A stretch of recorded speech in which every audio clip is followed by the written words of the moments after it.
Pues bienvenidos, muchas gracias Padre Cristian por aceptar nuestra invitación de estar con nosotros en este día. Sabemos que los usos horarios, bueno, son un poquito difíciles para ti y para nosotros, ¿no?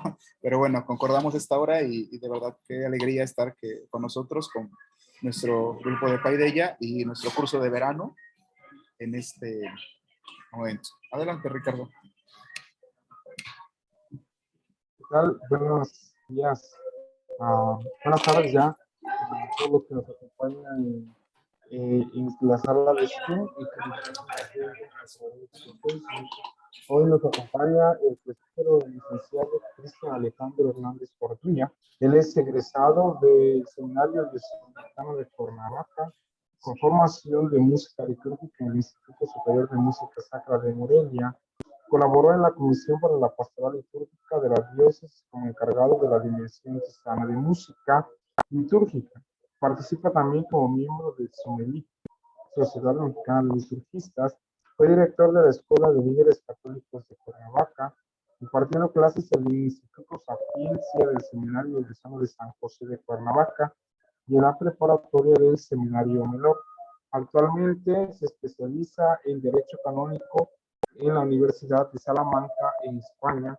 Nos acompaña desde España compartiéndonos la teología litúrgica del Papa Francisco. Adelante, Padre Cristian, los micrófonos son tuyos. Gracias por tu presencia. Hola, ¿qué tal? Pues si les parece, comenzamos con una oración. En nombre del Padre, del Hijo, del Espíritu Santo. Padre nuestro que estás en el cielo, santificado sea tu nombre. Venga a nosotros tu reino, hágase tu voluntad en la tierra como en el cielo. Danos hoy nuestro pan de cada día, perdona nuestras ofensas, como también nosotros perdonamos a los que nos ofenden. No nos dejes caer en tentación y líbranos del mal. Amén. En nombre del Padre, y del Hijo, y del Espíritu Santo. Amén. Bien, pues antes que nada agradecerles pues la invitación de participar, de poder estar con ustedes. También pues una disculpa por los tiempos, pero pues a mí me quedaba un poquito difícil si lo hacíamos por la tarde de ustedes, porque ya es mi madrugada, entonces por eso hemos acordado en este horario, aunque no lo parezca, porque se ve mucho sol, acá son las 8 de la noche, entonces ya para acá ya va cayendo el día. Bien, mi intención ahora en este tema va a ser entonces, en la perspectiva de la Iglesia en salida del Papa Francisco, poder dar algunos elementos que nos ayuden a considerar dónde está la base o la fundamentación teológica hacia la liturgia del Papa Francisco. Es un tema que en muchas ocasiones ha provocado controversia, sobre todo porque en los últimos años hemos visto en algunos sectores de la Iglesia una especie de confrontación de si es la misma la liturgia de Benedicto XVI a la liturgia de Francisco, de si Francisco está respondiendo a otras motivaciones, así como algunos documentos que ha emitido el Papa Francisco que para muchos han sido de mucho ruido. Pero voy a partir del último documento que en materia de liturgia nos dio el Magisterio de Francisco, Desiderio Desideravi, de un punto que marca el Papa Francisco y que, bueno, tenemos que entender que hoy Desiderio Desideravi va a ser un documento que es importante conocerlo, que es importante leerlo, sobre todo para poder marcar esta perspectiva hacia dónde va la liturgia de Francisco. Y bueno, el Papa Francisco en Desiderio Desideravi nos hace una mención interesante, que entender la realidad litúrgica o entender la teología litúrgica tiene como trasfondo una perspectiva eclesiológica, y esto es muy importante. Miren, cuando nosotros hablamos de liturgia, lo primero que tenemos que reconocer es que la liturgia no es un elemento aislado de la Iglesia, ¿sí? Así como hablar de teología litúrgica no es hablar de una teología, digamos, cerrada dentro de la Iglesia. Desde el Concilio Vaticano II se nos ha hablado muchísimo de la pastoral orgánica, que es una pastoral que involucra varios elementos, que se configura con varios elementos, ya no solo en aquel esquema que habíamos conocido de la pastoral litúrgica, de la pastoral profética y de la pastoral social. Hoy en día podemos contemplar incluso desde la teología pastoral como un esquema mucho más grande, un organismo que es mucho más complejo, ¿sí? Ya no solo en esas tres esferas, pero bueno, si nosotros nos quedamos como punto de partida en esas tres esferas, tenemos que entender que la pastoral profética, la pastoral social, la pastoral litúrgica, junto con después las demás dimensiones de la pastoral, tienen que entenderse en un conjunto y en un organismo, ¿de acuerdo? De tal manera que, aunque no nos vamos a atrever a marcar aquí si la liturgia plantea una eclesiología o la eclesiología plantea una liturgia, sí vamos a entender que son dos elementos que están intrínsecamente unidos, y es de una cosa muy sencilla. La liturgia es la oración de la iglesia, ¿sí? Vamos a ponerlo así, aunque no hagamos una definición clara de liturgia, tenemos que entender que la liturgia es la oración de la iglesia. Y aquí un problema fundamental es entender qué estamos comprendiendo por iglesia. ¿Cuál es nuestra imagen de iglesia? ¿Sí? ¿Qué es lo que estamos entendiendo por iglesia? Si estamos entendiendo por iglesia una imagen parecida a aquellos tiempos de la cristiandad, pues evidentemente que la liturgia actual, sobre todo la liturgia que es propuesta después del Concilio Vaticano II, pues no va a responder a esa visión de una iglesia como cristiandad. Si pensamos en la iglesia como lo que se llamaba la societas perfecta, que postula Trento, pues tampoco la liturgia del Concilio Vaticano II va a responder a esa imagen de sociedad perfecta, ¿sí? Pero la pregunta es, ¿cuál es la visión que hoy estamos teniendo por iglesia? ¿Cuál es la visión que nos plantea el Papa Francisco por iglesia? Entonces, tendríamos que partir de ahí. ¿Cuál es la eclesiología o dónde están los rasgos de la eclesiología del Papa Francisco?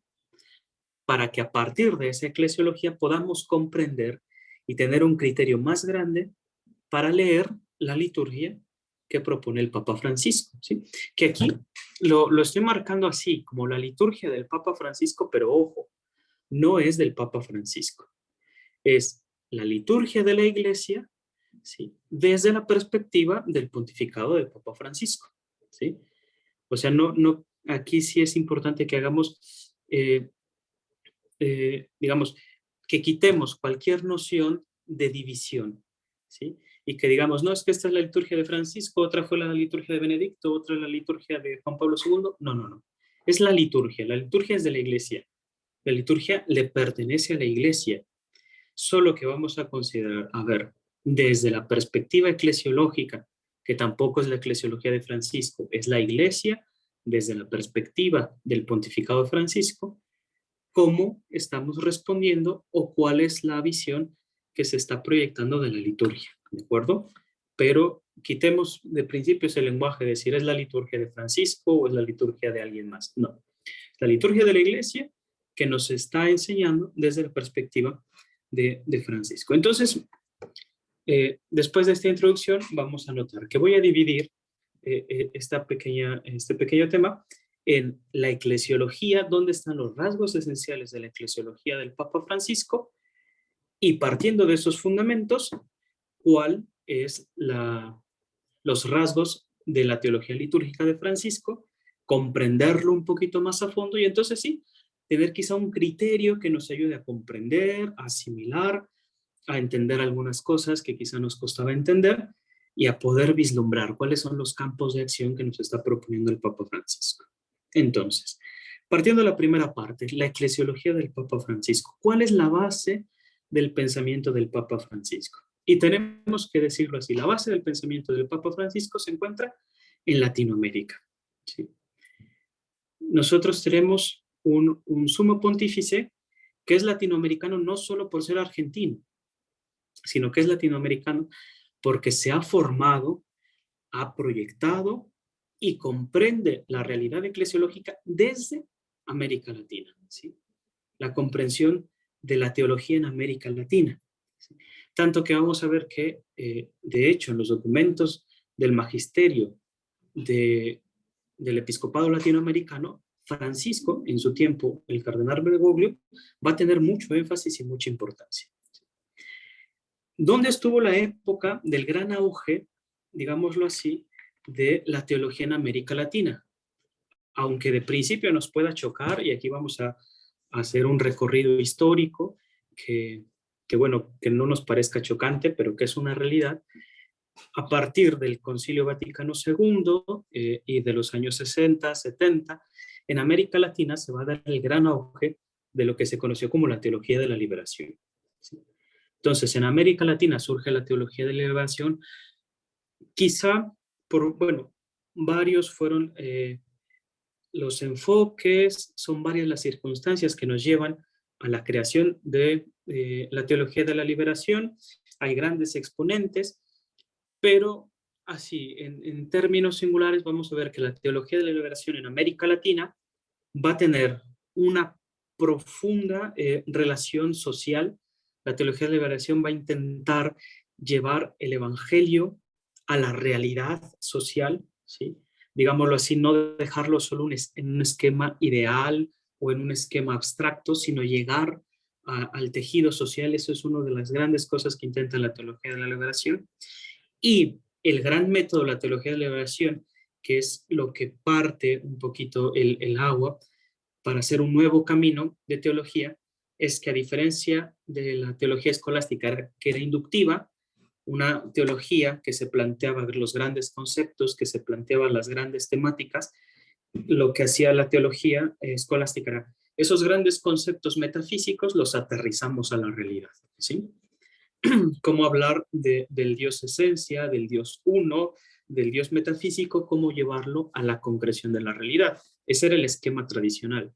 Las teologías de la liberación en América Latina lo que van a hacer es intentar partir de la realidad, partir desde la noción de la comunidad, para entonces formular la teología, ¿sí? Es un esquema más bien deductivo. De la realidad descubrimos la historia de la salvación que se va formando, ¿sí? No es como imponer el concepto teológico, sino que es a partir de la realidad histórica que se puede ir como deslumbrando, se puede ir visualizando cuál es la teología que se va desarrollando, cuál es la historia de la salvación que está ahí, ¿sí? Por eso los obispos en América Latina hablan mucho del discernimiento de los signos de los tiempos, es decir, cómo Dios nos está hablando ahora. No es aquella visión de desde la teología plantear proyectos, sino desde la historia emanar la teología. Bueno, en ese gran auge de las teologías de la liberación, comienza a haber un desfase, ahí hay un problema. Las teologías de la liberación se dejaron cautivar en gran medida por el marxismo, ¿sí? Porque el marxismo también viene a ser como la gran corriente filosófica, ideológica, que plantea la liberación, y con el marxismo la propuesta de la lucha de clases. El marxismo, podríamos decirlo, palabras muy escuetas, pero el marxismo nos va a proponer la liberación del pueblo a través de la lucha de clases, ¿sí? Es decir, hay que tomar al pueblo, hay que enseñarle a hacer medios de producción, porque el pueblo no sabe, porque el pueblo es ignorante, y entonces hay que enseñarle medios de producción para que el pueblo, sobre todo el grupo proletariado que se llama en el marxismo, pueda ser liberado, ¿sí? Bueno, eso comienza a contaminar un poquito las teologías de la liberación y vamos a encontrar algunas de las teologías de la liberación en América Latina que se van a convertir en teologías de liberación comunistas porque van a proponer junto con esta teología la lucha de clases, van a presentar a Jesucristo como el gran libertador de la lucha de clases, etcétera, etcétera. En este clima de las teologías de la liberación surge en Argentina una nueva propuesta, ¿sí?, como mediadora, a la que se le llamó la teología del pueblo. ¿De acuerdo? Y ese es un concepto que ahí les recomiendo que lo tengamos muy claro, la teología del pueblo, que emana de la teología de la liberación, o sea, como, digámoslo así, es fruto también de las teologías de la liberación, pero en lugar de ser una teología de la liberación marxista que proponga la lucha de clases, la opción preferencial de los pobres de la teología del pueblo va a ser buscar la noción del pueblo y después del antipueblo, es decir, de aquello que hace comunidad y de aquello que disgrega la comunidad. ¿De acuerdo? En este punto es donde tenemos que aterrizar. ¿Por qué? Porque el magisterio del Papa Francisco está marcado profundamente por la teología del pueblo. Tanto así que el Papa Francisco, como el cardenal Bergoglio, fue de los grandes promotores de la teología del pueblo en América Latina y sobre todo en Argentina. ¿Sí? Él tuvo contacto con grandes teólogos del pueblo y bueno, es como el modelo que se sigue. Ojo, no es teología de la liberación. ¿En qué se distingue de la teología de la liberación? Que no es un modelo marxista, ¿sí? No propone el modelo de lucha de clases, pero sí la opción preferencial por los pobres. Además de que mantiene este método deductivo de la realidad, es decir, en el pueblo encontrar cuál es la dinámica de Dios, cómo Dios va actuando en el pueblo, ¿sí? Y entonces será una opción de ir al pueblo, de encontrar al pueblo, de que el pueblo pueda también encontrar su identidad y a partir de ello hacer teología. Bueno, estamos hablando mucho del pueblo, la teología del pueblo. ¿Qué es el pueblo en la teología del pueblo? Primero vamos a entender que el pueblo es sujeto de la historia, a diferencia de la corriente marxista, en la teología del pueblo es el pueblo el que es el protagonista, no es la lucha de clases. En el marxismo es la lucha de clases, pero en la teología del pueblo es el pueblo el que es el protagonista de la historia. ¿Sí? Es el pueblo el que toma identidad frente a la historia.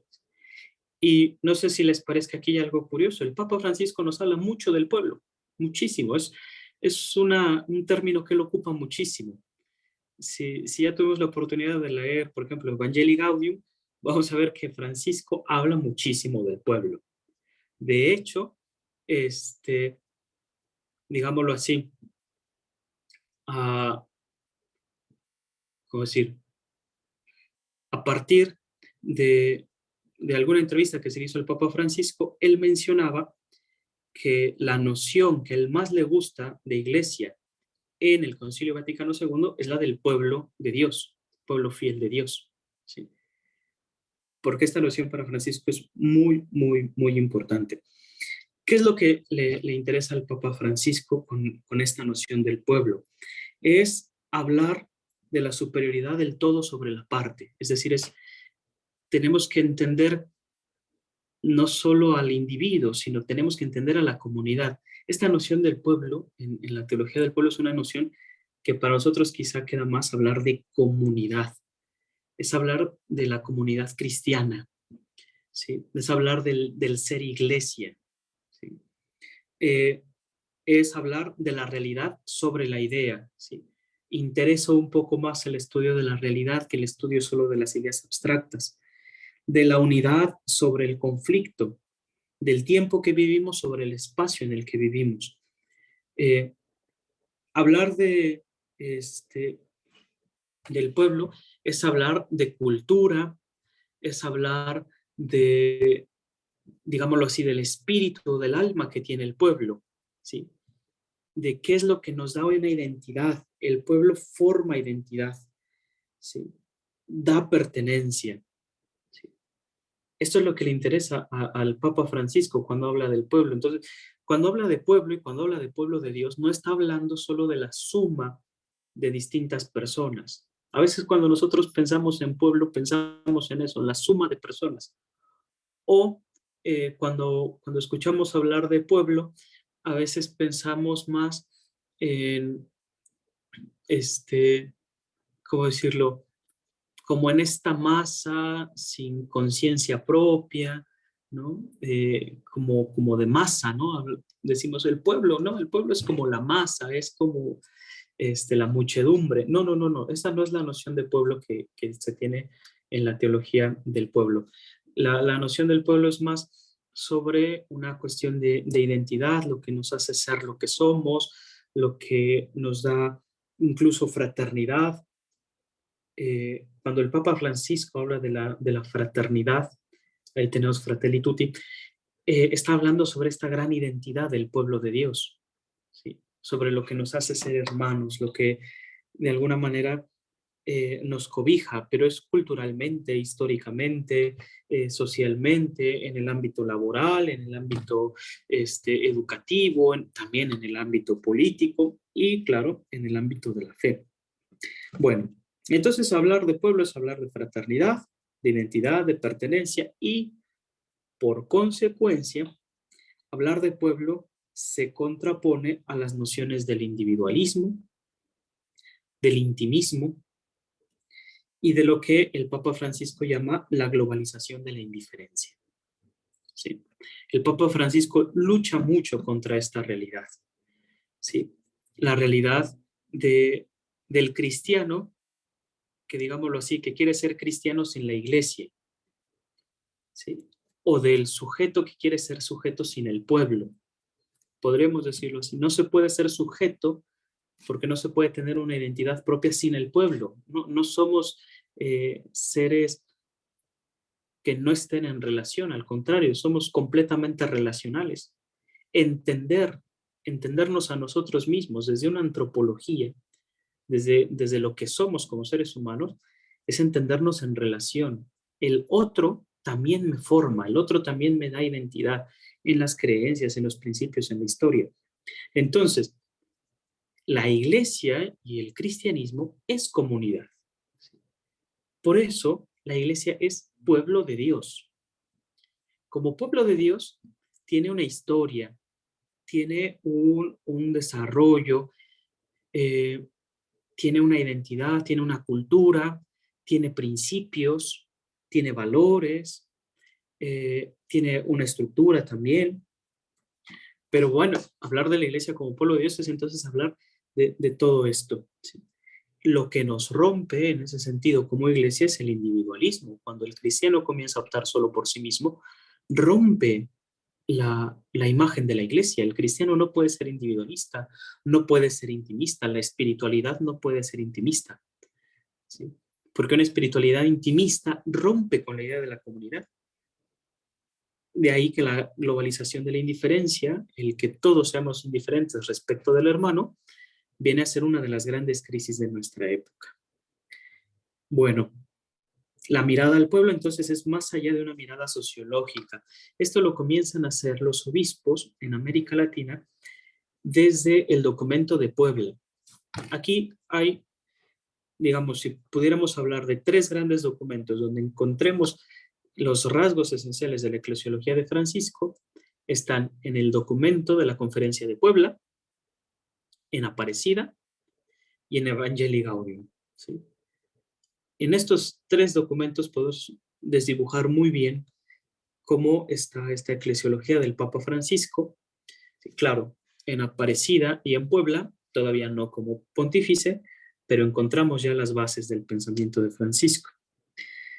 En el documento de Puebla, nosotros descubrimos cómo en este método ver, juzgar y actuar, en el ver, la mirada que proponen los obispos, que sobre todo la van a hacer más enfática en Aparecida, ellos proponen que la mirada a la realidad no puede ser una mirada meramente sociológica. La mirada de la realidad no puede estar solo en términos de, digamos, numéricos, de la cantidad de la población, de, del, de los estratos sociales, etcétera, etcétera. No, la mirada tiene que ir más allá. Tenemos que mirar en la cultura, en el ethos, ¿no? En los valores, en la familia, en el trabajo, en el ideal de dignidad de todos los seres humanos. ¿Sí? Esa es la mirada que se propone como pueblo de Dios. La iglesia entonces es vista por el Papa Francisco como el pueblo santo de Dios. ¿Sí? Esta es la gran mirada que nos propone el Papa Francisco. Y pertenecer al pueblo de Dios entonces nos da una identidad plena. Si queremos nosotros tener una identidad plena como cristianos, tenemos que pertenecer al pueblo de Dios. ¿Sí? Tenemos que dejarnos animar por el pueblo de Dios. ¿Sí? No, el cristiano no se forma, repito, quizás mucho, individualmente. ¿Sí? No nos formamos particularmente, sino que bueno, quizás sí particularmente, pero no individualmente, sino que en la comunidad. ¿Sí? Porque solo en esta adhesión al pueblo podemos tener la identidad plena del ser pueblo de Dios. Lo va a decir de una manera muy bella también el Papa Francisco. Cuando habla acerca del magisterio, Francisco dice, cuando quieras saber en qué cree la iglesia, mira al magisterio, porque es el magisterio el que enseña de manera oficial y sistemática lo que cree la iglesia. Pero si quieres saber cómo es que cree la iglesia, entonces hay que mirar al pueblo. Aquí, no sé si comienzan a percibir ya algún elemento interesante. Por ejemplo, para el Papa Francisco, el pueblo no es el gran ignorante. El pueblo necesita formarse. El pueblo necesita educarse, sí, pero no es en sí un ignorante. Cosa que, por ejemplo, para el modelo marxista, sí, para el modelo marxista el pueblo es el gran ignorante y por eso en muchas ocasiones tiende a ser manipulado. Para Francisco no, el pueblo no es ignorante. El pueblo guarda una sabiduría dentro de sí mismo. En la cultura, en la religiosidad, en la expresión, hay una sabiduría. Y esta sabiduría el Papa Francisco la identifica con las mociones mismas del espíritu. El pueblo que se deja guiar por el espíritu. Y entonces no podemos como quitarle esta moción al pueblo. Si el pueblo se está dejando llevar por el espíritu, entonces también tenemos que mirar al pueblo para entender cómo es que el pueblo vive la fe. ¿Sí? Desde aquí ya comenzamos a percibir algunos rasgos bien interesantes para la liturgia, porque si lo comenzamos a ver desde esta perspectiva ya, por ejemplo, la liturgia no puede renunciar a la religiosidad popular, que de hecho es uno de los grandes aportes que va a tener las conferencias latinoamericanas, ¿no? El rescate de la religiosidad popular. Aparecida rescata de una manera maravillosa la religiosidad popular, porque la religiosidad popular no puede verse como, digamos, como la parte ignorante del pueblo, como una fe ignorante. Ah, es que el pueblo no sabe, es que el pueblo tiene sus tradiciones. No, esas tradiciones tienen sabiduría, porque esas tradiciones nos expresan lo que el pueblo vive, lo que el pueblo siente. Eh, Son expresiones que muchas veces concuerdan con, o sea, hacen concordar la fe de la gente con la realidad que vive, con la expresión que tiene. Claro, aquí habrá que ver que muchas tradiciones, quizás si no así de manera particular, en muchas comunidades, pues tendrán que ser también tradiciones que necesitan purificarse, que necesitan formarse, educarse, etcétera. Pero no por ello son una expresión ingenua o una expresión ignorante de la fe. ¿Sí? Podríamos decirlo en otros términos. Quizá el individuo que vive la tradición o que vive la religiosidad, el individuo podrá ser ignorante, pero el pueblo, como esta gran comunidad que transmite la fe, que vive la fe, el pueblo no es ignorante. El pueblo no. Aquí hay que distinguir. Recuerden que el pueblo no es la suma de individuos. El pueblo es tradición, historia, cultura, religiosidad, fe. Eso es el pueblo. El individuo podrá ser ignorante en las tradiciones del pueblo, pero el pueblo no lo es. El pueblo se deja llevar por también las mociones del espíritu. Y entonces Francisco pide que miremos también al pueblo. ¿Sí?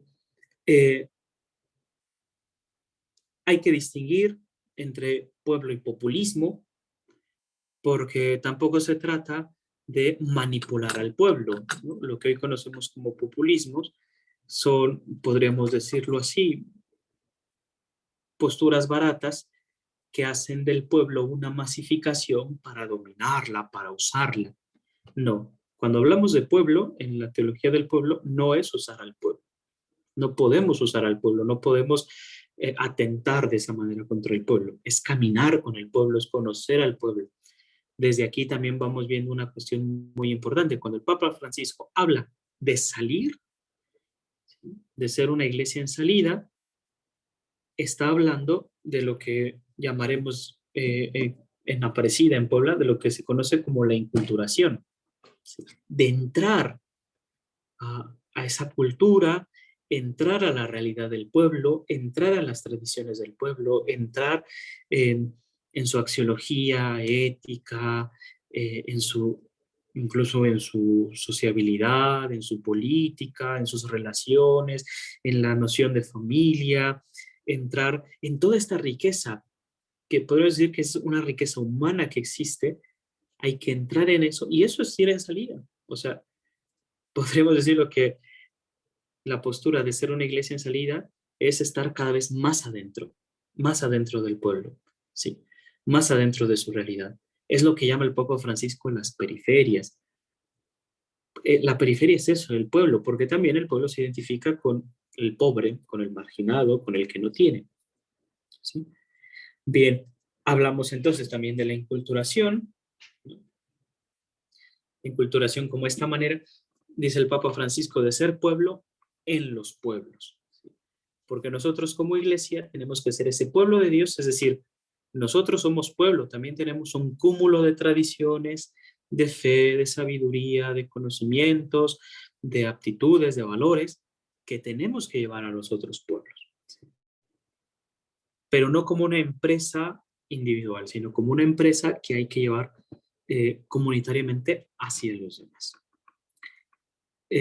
Y bueno, ¿qué podríamos decirlo? Esto concluye esta manera así general de la eclesiología, que bueno, ahorita estamos así como sistematizándola muy, muy brevemente, a la conversión pastoral, que es ser una iglesia en salida. El Papa Francisco nos llama entonces a hacer una conversión pastoral, a no quedarnos en estructuras antiguas, pero tampoco quedarnos en ideas, ¿no?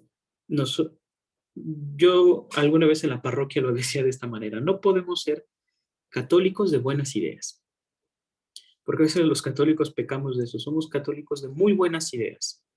Tenemos muy buenos proyectos y nosotros los vemos en nuestros proyectos pastorales, en las parroquias, en los grupos, incluso en los equipos de liturgia, etcétera. Somos expertos en planificar, somos expertos en soñar bonito, pero muchas veces somos un poco escuetos en el vivirlo, en el llevarlo a la práctica, ¿sí? Entonces nos volvemos católicos de buenas ideas, pero de pocas obras, de pocos actos. Y aquí, bueno, es lo que con la conversión pastoral, el Papa Francisco nos propone ser católicos de actos, de obras, ¿sí?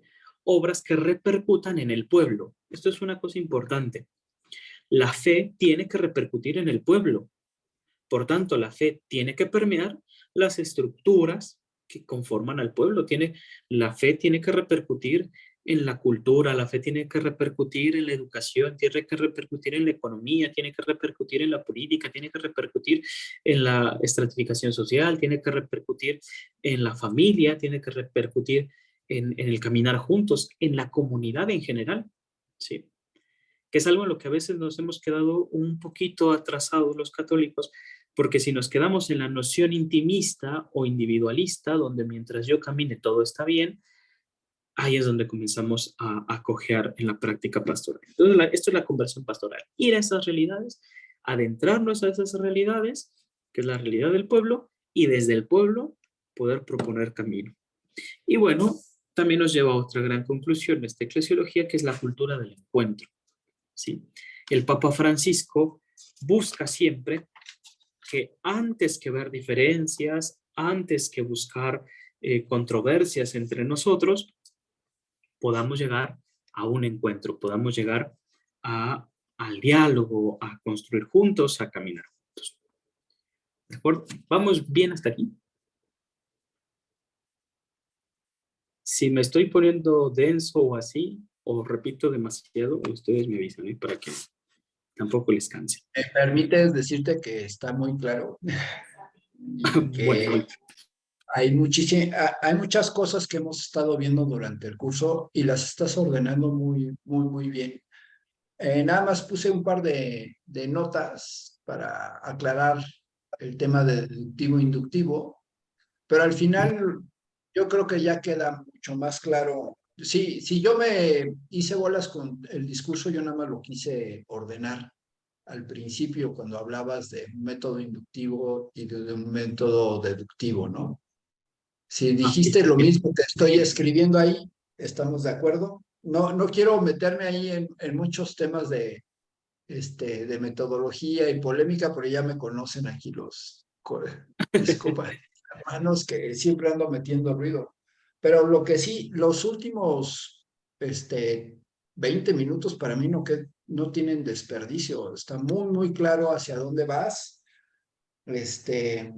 Y has complementado muy bien lo que nos hacía falta de las otras sesiones. O sea, esta parte de explicar más ampliamente la enculturización, la búsqueda de un encuentro más que de polémica. Yo creo que por ahí hay mucho que escarbarle y que ya nos estás dejando mucha tarea para pues nuestra actividad pastoral, que a veces, pues, desde mi perspectiva, yo creo que no contribuye mucho, pero ahí vamos. Gracias. Qué bueno, gracias, Toño. Bien, pues si vamos bien hasta aquí, entonces, bueno, no sé si alguien más quiera compartir algo. Nos sirve también un poquito medio de break. Belén dice que todo se va entendiendo muy bien. Pero yo creo que muy bien. Muy bien. Muy bien. Bueno. Bien, entonces, a grandes rasgos, lo que hemos visto es esta postura, como les dije al principio, estamos viendo cómo, digámoslo así, los principios fundamentales de la eclesiología de Francisco. Y van a decir, pero queremos ver algo de liturgia, sí, pero esto es importante porque a partir de la eclesiología, a partir de entender el problema eclesiológico, es decir, el problema sobre lo que es la iglesia, que ahora ya hemos visto algunos rasgos importantes, ¿no?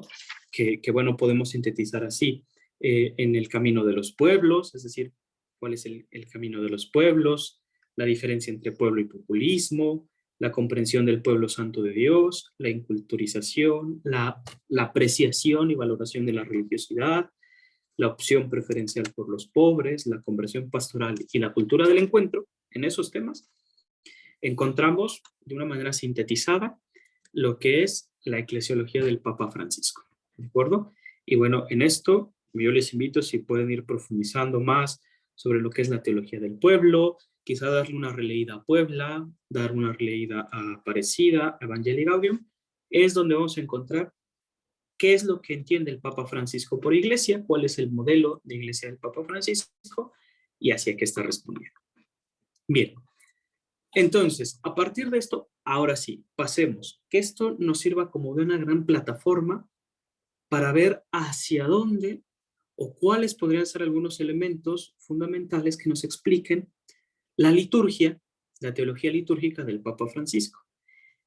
Y como se los decía al inicio, la intención es partir del documento Desideravi, ¿sí? Que salió a un año de haber promulgado la Traditionis Custodes.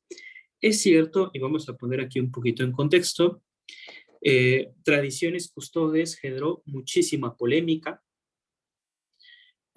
sobre todo porque estaba todavía, sobre todo en algunos grupos, en algunos miembros de la iglesia, está muy presente el tema de, digamos, del rito, vamos a llamarlo así, del rito tradicional o del rito tridentino propiamente, y de el Novus Ordo, ¿no? Del rito romano que tenemos actualmente a partir del Vaticano II. Esto es una cuestión, digámoslo así, un gran fenómeno religioso, social, que se está dando actualmente. Actualmente cada vez descubrimos que hay más personas que tienen como un cierto interés en el rito tradicional, ¿no? El Papa Benedicto, cuando hablaba del rito tradicional, hablaba de aquellas personas que añoran eh, el, el antiguo rito, ¿no? Y entonces decían, bueno, es que el Papa Benedicto intentó como dar una solución a aquellas personas que añoraban aquel rito, pero si lo ponemos en perspectiva, hoy en día muchos de los que añoran, por decirlo así, el rito antiguo son personas que no conocieron el rito antiguo, que no nacieron con el rito tridentino, ¿no? Que no nacieron con el Vetus Ordo, sino que ahora existe como una especie de anhelo por aquella iglesia. Aquí, de principio, hay que poner ese énfasis. El anhelo por el Vetus Ordo responde a la eclesiología que hoy nos propone Francisco o no. Porque, vaya, si alguien anhela el Vetus Ordo, pero está en consonancia con la eclesiología que hoy nos propone Francisco, entonces habría que ver, a ver, ¿cuáles son realmente las motivaciones, ¿no? Tendremos ahí que hacernos esa pregunta. ¿Cuáles son las motivaciones del Vetus Ordo? ¿No? ¿Son motivaciones meramente estéticas? ¿Son motivaciones individualistas de es lo que a mí me gusta, ¿no? Es lo que yo quiero? ¿Son Oye, motivaciones? disculpa, padre. Sí. No sé si todos están entendiendo lo que es el Vetus Ordo. No sé si quieras así como decirnos específicamente. Claro. Por favor. Estoy hablando sobre las personas, o que, bueno, hay muchos hermanos que el Vetus Ordo es el antiguo rito, el rito en latín, cuando se celebraba en latín y de espaldas, ¿sí? Eso es lo que conocemos como el Vetus Ordo, ¿sí? O lo que llamamos también el rito tradicional, ¿no? Con se llaman pianetas, que las conocemos también como las casullas de guitarrita, ¿sí? Y bueno, y el bonete y cosas de ese estilo. Eso es el Vetus Ordo. El Novus Ordo es la manera en la que celebramos hoy, ¿sí? La misa como, digamos, de hoy, que viene después del Vaticano II. Entonces, bueno, está toda esa polémica, ¿no? Hay personas que hoy en día conocieron la misa como la conocemos todos, pero que añoran o que desean que se celebre en latín y de espaldas, ¿no? Y entonces ahí hay mucha polémica todavía, ¿no? ¿Por qué? Porque en Benedicto XVI vieron muchos como un camino a poder volver a este tipo de celebración, que es una celebración que se celebraba antes del Concilio Vaticano II. ¿De acuerdo?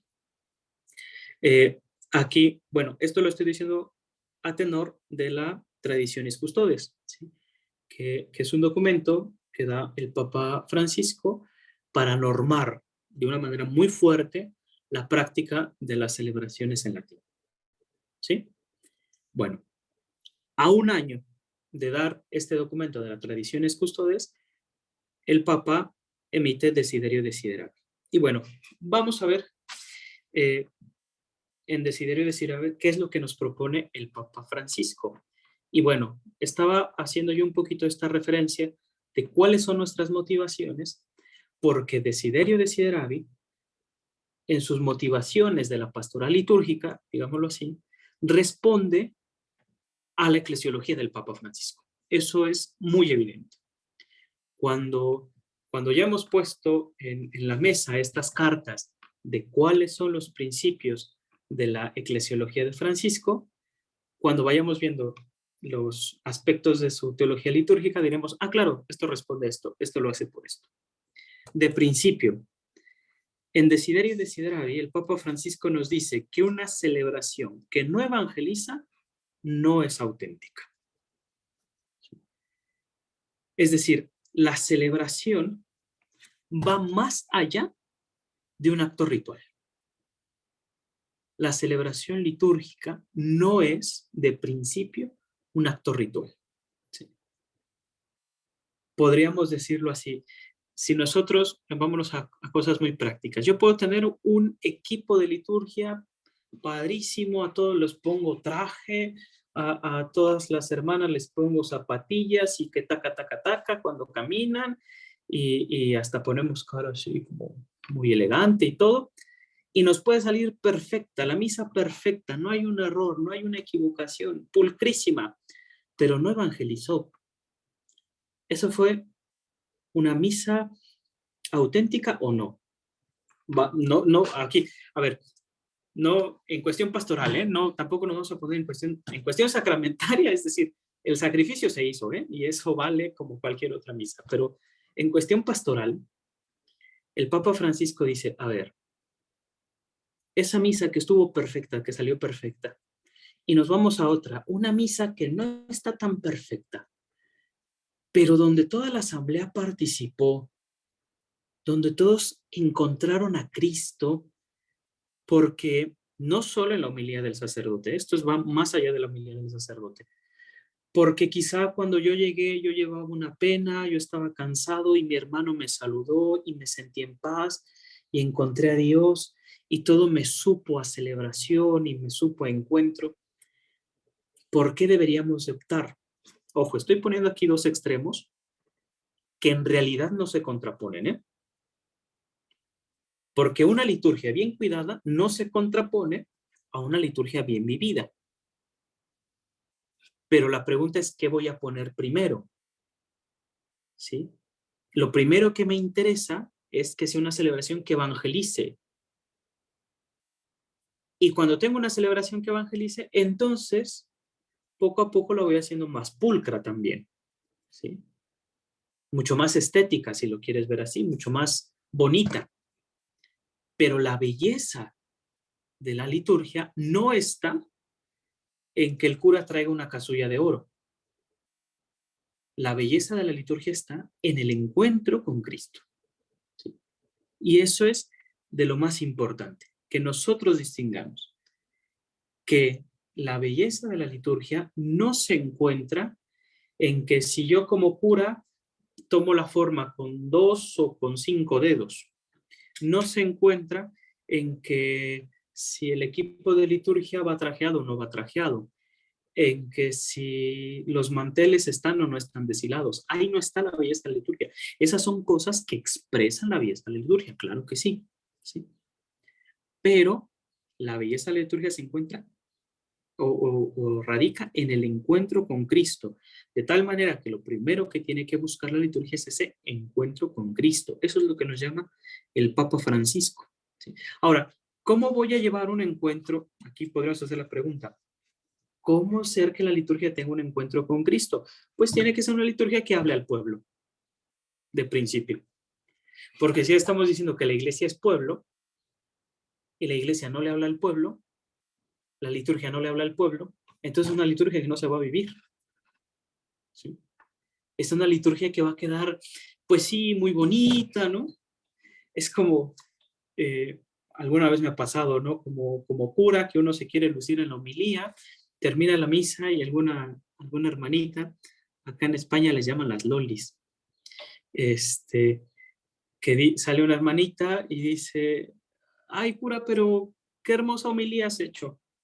Sí, ¿y qué es lo que más te ha gustado? ¿Qué has aprendido? Nada, nada. Pero qué hermoso se escucha. Bueno, entonces eso fue, o sea, se convierte en una liturgia que no habla al pueblo, que no le dice nada al pueblo. Ojo, alguna vez, yo recuerdo que en el seminario, nosotros en el seminario de Cuernavaca, tenemos en Morelos una comunidad indígena, ahorita se me fue el nombre, Tetelcingo. Y está una danza, que es la danza de las Tetelcingas, y en alguna ocasión en el seminario, porque pasaba una mosca, decían, es que hay que poner una de las danzas de Tetelcingo. Y yo decía, a ver, espérate, tenemos que entender al pueblo que está congregado. Y entonces, no porque yo le ponga más humo o más saumerio, es una liturgia que más le habla al pueblo, porque a lo mejor ahí en Tetelcingo sí, pero aquí no. Imagínense que yo me traiga a los hermanos de Tetelcingo a España y en una misa yo aquí a los españolitos les pongo una danza de Tetelcingo. Me van a decir, ¿y eso qué es? Eso es un espectáculo, eso es un show. Eso aquí no va. Y nosotros, no, es que como es indígena, entonces eso es más, habla más del pueblo. No. Es que el pueblo no es eso. El pueblo es la cultura, el pueblo es lo que... ¿Sí? ¿Se dan cuenta cómo está profundamente enraizada la eclesiología de Francisco con la liturgia? Cuando él nos dice que sea una liturgia vivida, evangelizada, es una evangelización para el pueblo. ¿Sí? Esto ya es una cosa que como equipos de liturgia, por ejemplo, nos tendría que decir muchísimo. ¿Sí? Porque nos lleva a no ser una iglesia autorreferencial, que ese es quizá uno de los grandes pecados de la iglesia. Nos volvemos autorreferenciales. Ponemos signos, y el signo, ¿quién lo entiende? Yo. En alguna ocasión en una parroquia me tocó que las hermanitas de liturgia, con mucho cariño y mucho empeño, hicieron una imagen de la Virgen para un pendón, para representar a la Asunción. Les aseguro que 80% de las personas que llegaron a la misa me decían, padre, ¿y esa cosa que está ahí qué es? Porque no entendían la imagen que habían puesto de la Asunción, porque claro, hicieron una imagen como muy rebuscada, muy, pues claro, eso no se entiende, ¿sí? Eso es una liturgia que no está evangelizada. Bueno, la celebración que no evangeliza no es auténtica. ¿Qué se necesita para que sea auténtica? Formación, claro, ¿sí? El pueblo necesita ser formado. Y entonces se necesita formación. El Papa Francisco apuesta por la formación, ¿sí? Pero en este tema, como punto de partida, ¿qué nos propone Francisco en Desiderio Desideravi? Primero, abandonemos la polémica. En la liturgia, abandonemos la polémica. La liturgia no es un cuadrilátero. Y la pastoral litúrgica, la teología litúrgica, no puede ser un cuadrilátero de ideologías, de presupuestos, de emociones. No es un cuadrilátero. La liturgia es celebración de la iglesia. Y entonces tenemos que abandonar la polémica para buscar la unidad. Porque la liturgia tiene que ser un espacio de unidad, no de polémica. Segundo, tenemos que aprender a escuchar lo que el Espíritu dice a la iglesia. Pero a ver, lo que le dice a la iglesia, ¿qué estamos entendiendo como lo que el Espíritu dice a la iglesia? No solo lo que dice a la iglesia magisterial, sino también lo que el Espíritu dice a la iglesia como pueblo, ¿sí? Esto es importante. O sea, tenemos que romper los esquemas. Cuando a veces escuchamos, ¿qué es lo que el Espíritu dice a la iglesia? Ay, entonces hay que ver qué dice el Papa Francisco. Sí, el Papa Francisco sintetiza lo que el Espíritu dice. ¿Pero de dónde emana? Del pueblo. ¿Sí? La liturgia es la fe celebrada del pueblo. Entonces hay que escuchar también lo que cree el pueblo, lo que nos pide el pueblo. Tercero, conservemos la comunión. La comunión no es solo fingir que estamos bien. ¿Sí? La comunión no es solo estrecharte la mano y, ay, qué bueno que viniste. No, la comunión es más que eso. La comunión es realmente sentirme parte de la comunidad, identificarme con la comunidad. La comunión tiene que ver con el sentido de pertenencia a la comunidad. ¿Sí? Hay ocasiones, a mí me pasaba a veces cuando celebraba, que encontraba hermanos que yo les decía, es que parece que la comunidad te estorba. Porque rezamos y tú no rezas, cantamos y tú no cantas, leemos y tú no escuchas, ¿sí? Participamos y tú no participas, oramos juntos y tú no oras, guardamos silencio y tú no silencias. Entonces pareciera que la comunidad te estorba, pareciera que la comunidad se vuelve una barda a tu propia experiencia espiritual. Y bueno, tengo que decirlo, espero no tocar alguna figura sensible y si sí, me disculpan, pero tómenlo de la mejor manera. Hoy en día tenemos muchos movimientos en la iglesia que eso lo están comprendiendo mal. Aquí en España tenemos algún grupo con el que hemos luchado un poquito. Fíjense, los latinoamericanos luchamos mucho con eso porque tenemos esta esta herencia de la teología en América Latina, de que aquí en España hay hermanos que prefieren ir a la adoración eucarística que ir a misa. ¿Por qué? Porque cuando van a la adoración eucarística son ellos solos, ellos y Dios.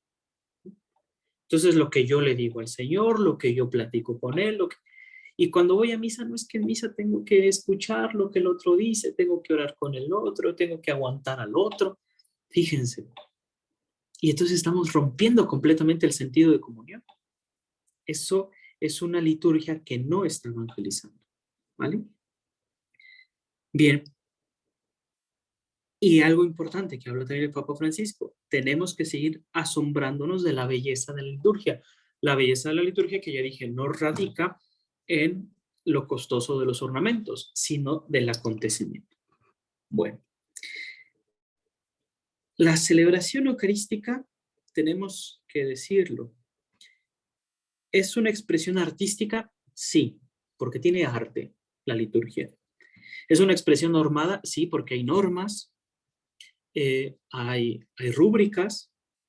¿Es una expresión estética? Sí. ¿Es una expresión bella? Sí. Pero antes que todo, la liturgia es un acto de fe.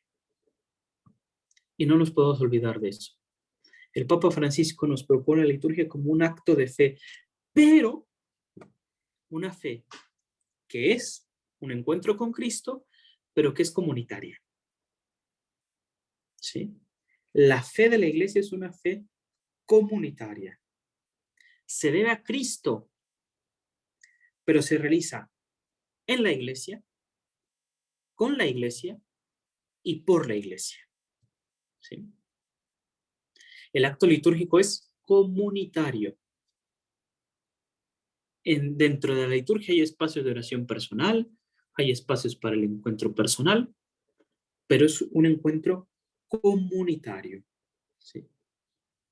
La fe, entonces, la celebración como acción litúrgica, es esta fe que nos llama al encuentro con Cristo, que tiene que ser un encuentro con Cristo, pero de manera comunitaria. Y este encuentro debe de ser generado por la liturgia. ¿Sí? En Desiderio y Desideravi hay una frase que a mí me encanta, del Papa Francisco, porque el Papa Francisco dice, no necesitamos un vago recuerdo de la cena del Señor, necesitamos estar presente en la cena del Señor. Y esto es un elemento importantísimo de la liturgia, porque aquí ya nos está haciendo entender el Papa Francisco que la liturgia en la iglesia tiene que ser un acto de presencia. No voy a observar, no soy solo un observador. Me convierto en parte, participo realmente de la cena del Señor. No solo la recuerdo, estoy en la cena del Señor. La liturgia, en ese sentido, tiene que llevar al pueblo a estar en la cena del Señor. ¿Sí? Aquí, si lo van viendo, ya hay elementos de alguna manera Francisco ya nos está diciendo por qué él no está tan convencido de la liturgia en latín. Porque dice, es una liturgia que no está respondiendo del todo a estas circunstancias, ¿no? Ojo, no quiere decir que en ninguna circunstancia, habrá circunstancias en las que se puede y en las que la comunidad realmente lo pueda vivir. Pero Francisco dice, pero en una generalidad, en una manera del día de hoy, necesitamos hablarle al pueblo, necesitamos traer al pueblo ese encuentro con Cristo. Y caramba, pues si el pueblo no está formado, si hay más polémica en la liturgia, si no estamos dispuestos a escuchar lo que nos pide la misma iglesia, bueno, si la comunión no está como tal, entonces no va a surgir ese encuentro. Y entonces sí, seremos espectadores de la cena del Señor, pero nunca partícipes, ¿no? Y es una cosa muy importante, tenemos que ser partícipes de esa cena. Tenemos que estar insertos en esa cena. A mí me gusta mucho eso. Necesitamos estar presentes en la cena. Ahora, ¿qué nos puede ayudar? ¿Qué nos puede ayudar a entender así la liturgia? La liturgia, para el Papa Francisco, no es una conquista personal.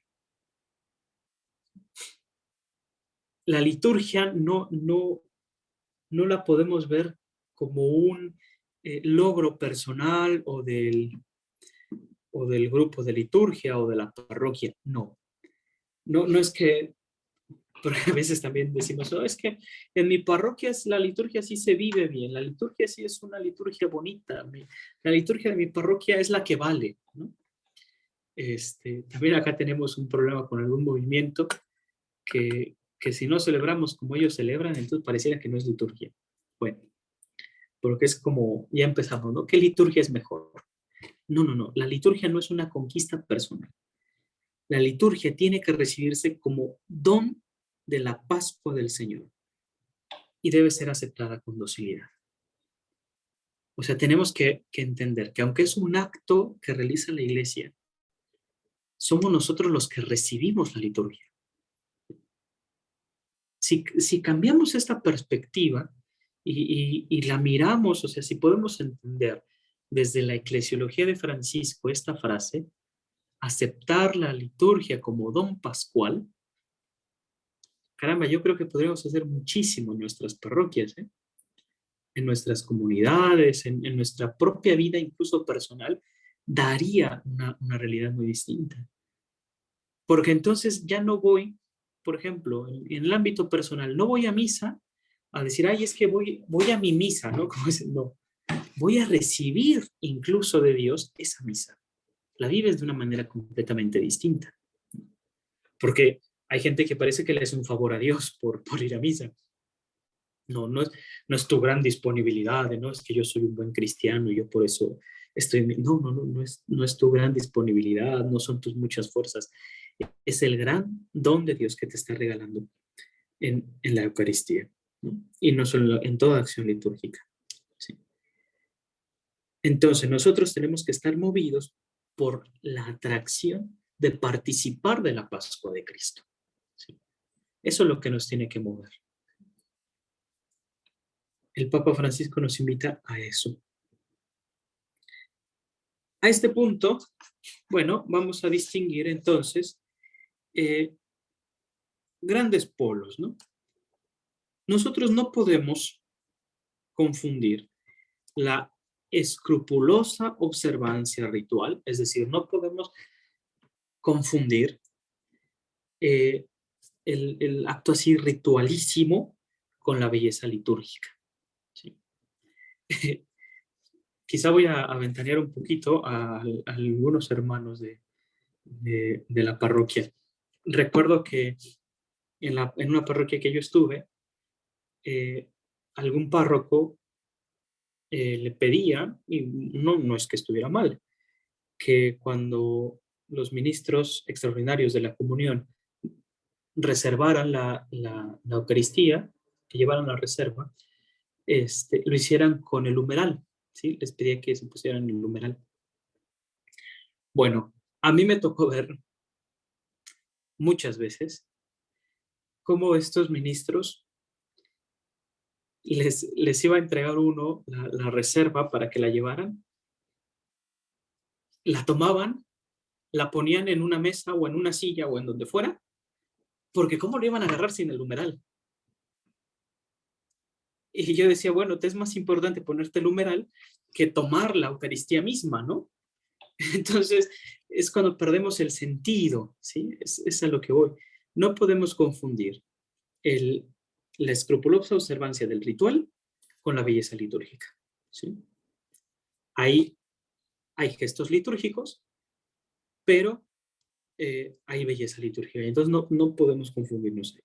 Segundo, no podemos confundir la simplicidad de la liturgia romana, nuestra liturgia es una liturgia simple, es una liturgia muy limpia, con, así lo dice el Papa Francisco, la banalidad chapucera. Es una expresión muy argentina, la banalidad chapucera, pero que es como hacerlo todo a la y se va, ¿no?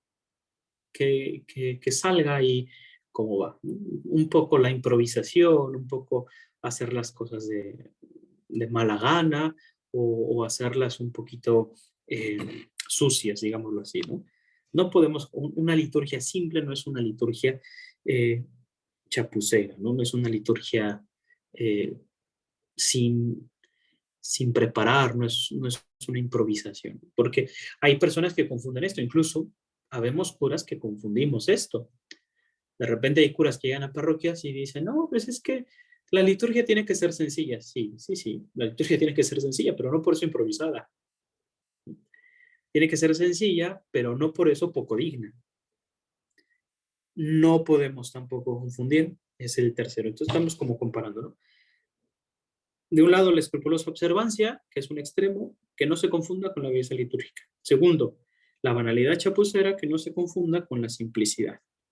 ¿Sí?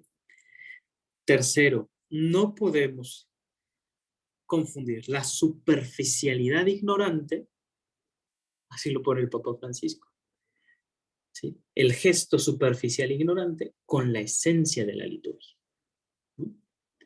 Porque a veces hay gestos superficiales que no conocemos y que creemos que eso es liturgia y no nos vamos a la esencia. Yo creo que a estas alturas no podemos creer que liturgia sea saber en qué momento se pasan las vinajeras. Eso no es liturgia. Eso es la práctica de la liturgia. La liturgia es la esencia, lo que hay, ¿no? Porque a veces creemos que yo sé mucho de liturgia. Sí, ¿por qué? Porque sé en qué momento se tocan las campanas. No, tú sabes del rito, pero la liturgia es otra cosa. No podemos confundir tampoco el funcionalismo práctico con la acción ritual, ¿sí? Con lo concreto de la acción ritual. Tampoco podemos confundir eso. Es decir, existen actos litúrgicos concretos, ¿no? El dar la comunión, y ese es un acto ritual, y no lo podemos confundir o llevar al extremo de un mero funcionalismo, ¿no? Y entonces en Estados Unidos se puso muy de moda ahora en la pandemia que había como unos tubitos que eran como lanzahostias y parecía que estaban aventando galletitas, ¿no? Para que no tuvieran contacto con la gente. No, o sea, no hay que confundir. Una cosa es el acto ritual concreto, hay que dar la comunión, con un funcionalismo práctico. Porque cuando vemos el mero funcionalismo práctico, pues es más práctico dar así las hostias, sí, pero no va por ahí. O a veces, en esto a veces los curas tenemos mucha culpa, porque no falta el cura que, pues sí, agarra el sagrario de refri y entonces conságrate 5 paquetes de 500 hostias y ya tenemos hostias para la semana. No, ese no es el sentido, ¿no? Hay curas que dicen, pero pues es que es para dar la comunión. Sí, pero la instrucción de la liturgia pide que de ser posible se consagre lo que se va a comulgar, ¿no? El sagrario no es un frigorífico en el que metes la reserva para que tengas para todo el mes. No es la idea. Yo conocí a un cura que incluso consagraba las hostias sin sacarlas del paquete, porque así se conservaban mejor. Porque claro, tenía todo el sagrario lleno de paquetes de hostias. No, eso no. ¿De acuerdo? Entonces, la liturgia no puede caer en un funcionalismo práctico. Hasta aquí, ¿cuáles son enemigos de esta comunión litúrgica? ¿Cuáles son los enemigos de lo que hoy vivimos en la liturgia? Primero, la posmodernidad. ¿Sí? Tenemos que entender que la posmodernidad y la cultura líquida es un enemigo de la comunión. Segundo, el individualismo. ¿Sí? La liturgia y la comunión se oponen al individualismo, al intimismo. Si alguien tiene esta práctica, que espero que no, eso de que en misa comulgan y se van a encerrar en la capilla del Santísimo, no. La iglesia estamos acá. ¿Sí? La iglesia está celebrando. No puedo vivir un momento intimista, ¿no? Tercero, el subjetivismo. ¿Sí? Es que es lo que a mí me gusta, es que es lo que yo opino. No. Eso es un enemigo de la liturgia. El cuarto, el espiritualismo abstracto. Que, otra vez, que nos vayamos al mundo de construir castillos en el cielo y tal, pero poco práctico. En este espiritualismo abstracto, quizá hemos caído muchas veces los católicos, ¿eh? Y de muchas maneras. lo denuncia, me parece que es el apóstol Santiago. ¿Cómo le puedes decir a tu hermano, Dios te bendiga, si se está muriendo de hambre y no le das un plato de comida? Eso es un espiritualismo abstracto, un poco farisaico, porque es, yo estoy bien con Dios, yo me la paso bien, yo estoy contento, pero no miro al hermano, ¿sí? Pero mi experiencia de fe no tiene una resonancia comunitaria. Llego a misa y ni siquiera saludo al que tengo a la derecha ni a la izquierda. Ya ni siquiera por un acto de fe, por un acto de mera cortesía, de mera educación, ¿no? Son cosas que quizá estamos olvidando, ¿no? Conocen ustedes ese canto, ¿no? De, con nosotros está y no le conocemos, ¿sí? Si le ponemos atención al canto, nos denuncia todas esas cosas, ¿no? ¿Dónde está tu fe? ¿No? ¿Dónde está tu fe sin obras? Y es algo que denuncia también el Papa Francisco. La liturgia no puede llevarnos a una fe que carezca de obras. Lo denunció el Papa Benedicto XVI de una manera muy sutil cuando le invitaron a México y dijo, yo no puedo ir a México, a un país que es 80% católico y que sigue manteniendo los estándares de violencia que contiene. O sea, como un país donde el 80% es católico, es un país tan violento. Eso habla de una falta de congruencia entre lo que se celebra y lo que se vive, ¿sí? Y si se dan cuenta, es un poquito mirar en torno a lo mismo, ¿no? Mirar en torno a cómo la liturgia tiene que responder al sentido de ser iglesia. No somos una iglesia aislada, no somos una iglesia cerrada en sí misma, somos una iglesia en salida, una iglesia que tiene que repercutir en la sociedad, una iglesia que tiene una vocación a llevar el evangelio a los hermanos, una iglesia que tiene una misión, que es la misión de llevar a Cristo a todas las realidades, ¿no?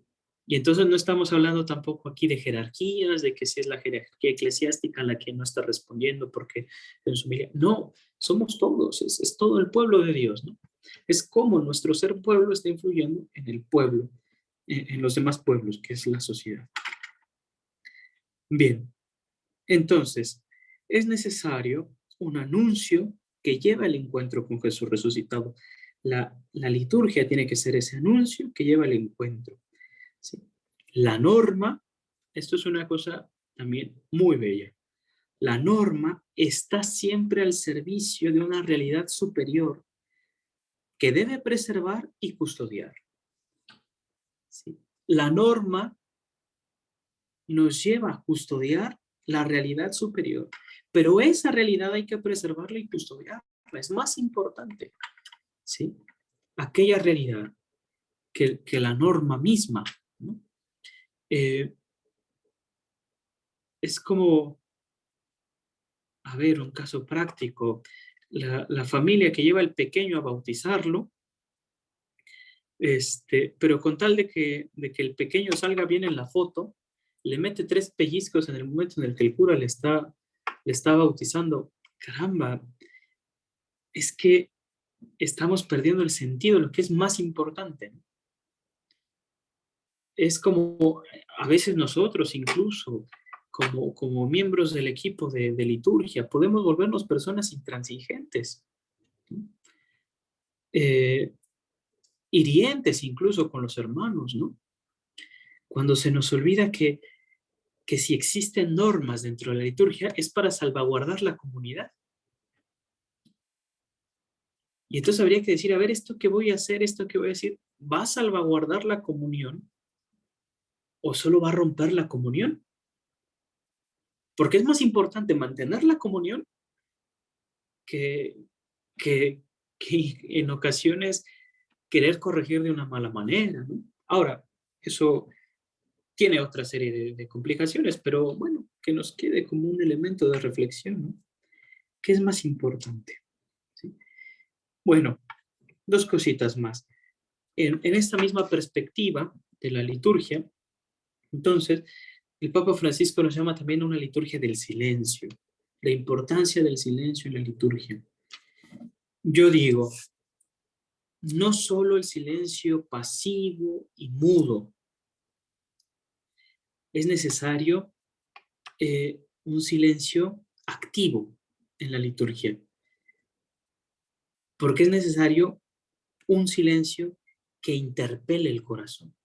Cuando nosotros guardamos silencio en la liturgia, no es para quedarnos callados, es para tener una oportunidad de conocernos, de entrar en nosotros mismos, de interpelarnos para pedir perdón, para escuchar lo que Dios nos dice, para dar gracias. Tiene que ser siempre un silencio que interpela.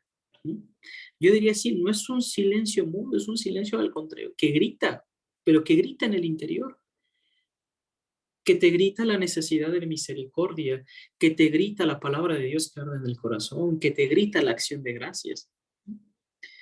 Tiene que ser un silencio orante y contemplativo, un silencio introspectivo que te lleve a ti mismo, que te conozcas. Conocerte no es únicamente decir soy alto o bajo, no. A ver, incluso en el silencio, por ejemplo, el acto penitencial, conocer mi pecado, pero no solo conocer mi pecado, conocer qué es lo que me ha llevado a pecar. Conocer cuáles son mis debilidades, ¿no? Dónde tengo que ser fortalecido. En la palabra, conocer cómo estoy reaccionando a la palabra, qué es lo que me... Bueno, un silencio que tiene que... ¿Por qué? Porque esto es la iglesia. La iglesia tiene que ser, muchas veces, en la eclesiología del Papa Francisco vamos a encontrar eso, ¿eh? Una eclesiología que aprenda a guardar silencio, no para callar frente a la problemática social, sino para reflexionar. ¿Sí? Recuerdan que hablábamos de este elemento de la cultura del encuentro. La cultura del encuentro es una cultura de diálogo y el diálogo requiere silencio. Y el Papa Francisco muchas veces nos llama, ante mucha problemática, a guardar silencio, a meditar. ¿Qué es lo que tengo que hacer para buscar el encuentro, para buscar el diálogo? En la gran oración que hizo el Papa Francisco en la Plaza de San Pedro en tiempos de pandemia, grandes momentos de silencio para escuchar cómo podemos actuar, cómo podemos solucionar, pero desde el silencio también.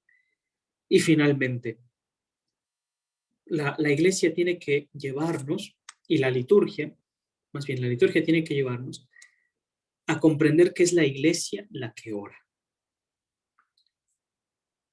que es una iglesia única e idéntica, y que en la liturgia la iglesia tiene que aprender a expresar su unidad, ¿sí?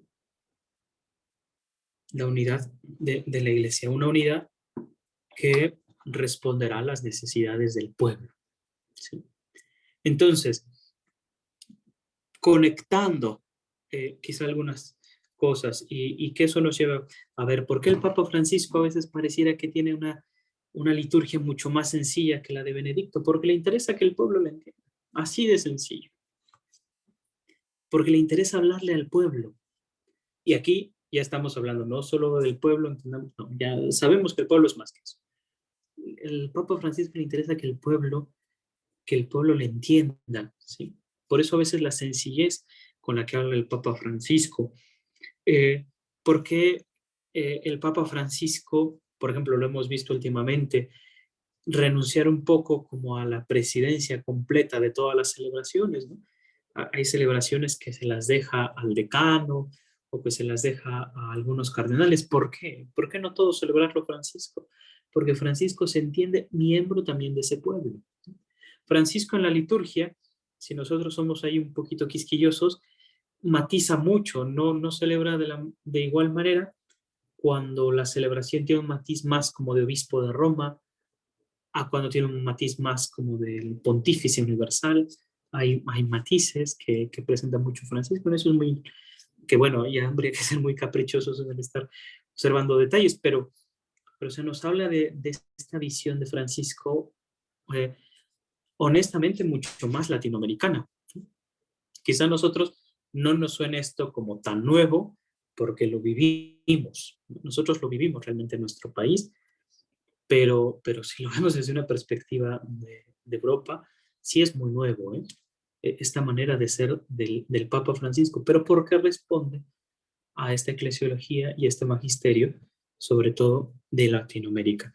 Y en eso, Francisco buscará siempre eso, la unidad, el diálogo, eh, el, si nos vamos a otros conceptos como el de misericordia, la iglesia como un oasis de misericordia, como una madre que abraza con ternura a sus hijos, más que condenarles, como un espacio abierto para todos, que escucha a todos, que los comprende a todos, que los ama a todos, pero que no ama, vamos a decirlo así, me voy a atrever a decirlo así, solo desde la individualidad, sino en la comunión, en la comunidad, ¿sí? Es decir, no abraza solo al individuo, sino que abraza toda su cultura, abraza toda su realidad, su cosmovisión, su, su manera de entender al mundo, sus valores, y los evangeliza, pero desde dentro, ¿sí? Se mete en esas realidades para evangelizarlas, para hablarles del evangelio, rescatar lo rescatable de los pueblos, compartir con lo que se puede compartir con los pueblos, y en la medida de lo posible, formar y educar en esos pueblos para que sean libres, ¿no? Buscar pueblos libres, libres en la libertad de los hijos de Dios. Claro. Un poquito como el Éxodo, ¿no? Entrar al pueblo de Israel, entrar como lo hace Moisés, ¿no? Ser parte del pueblo para liberarlo, ¿para qué? Para que pueda alabar a Dios, para que sea miembro del pueblo de Dios. ¿Sí? Entonces, hacia allá va un poquito esta perspectiva de la liturgia del Papa Francisco, y bueno, algunos elementos que nos pueden ayudar a entenderla un poquito mejor y a poder comprender y quizá tener más elementos para conocer la propuesta litúrgica del Papa Francisco. No sé si también me lié un poquito con esto. Espero que no tanto. Muchas gracias, Padre Cristian, por tu reflexión hecha con mucha sensatez y desde luego en la aclaración de términos para poder entrar a la reflexión propiamente de la liturgia en el pensamiento del Papa Francisco. De los que están aquí presentes, alguno quisiera hacer alguna pregunta, ya sabe la dinámica, puede levantar la mano y aquí en estos minutos que nos restan, entablar el diálogo con Cristian. Adelante, Toño, tienes la palabra.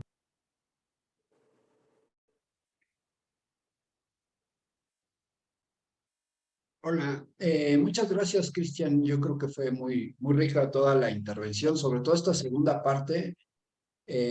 Nos da muchas pistas de cómo participar y enriquecer nuestra vivencia de la liturgia como laicos y como a veces miembros de algún equipo litúrgico. A mí lo que me inquieta un poco y quería saber tu perspectiva o tener algunas pistas, porque pues la Eucaristía propiamente la podríamos dividir en dos partes, ¿no? La liturgia de la palabra y la ceremonia de la Eucaristía propiamente. Nosotros como laicos muchas veces participamos y guiamos la liturgia de la palabra, ¿no? La primera parte. Y pues, es algo muy padre estar en una comunidad de laicos y estar participando, y también muchas veces nos toca, al menos a mí me toca un poco facilitarla o guiarla. ¿Habría alguna recomendación desde esta perspectiva que tú nos pudieras dar para enriquecerla, para tener presente la norma en el sentido que tú decías, para cuidar pues el misterio, ¿no? Que nos pudieras comunicar.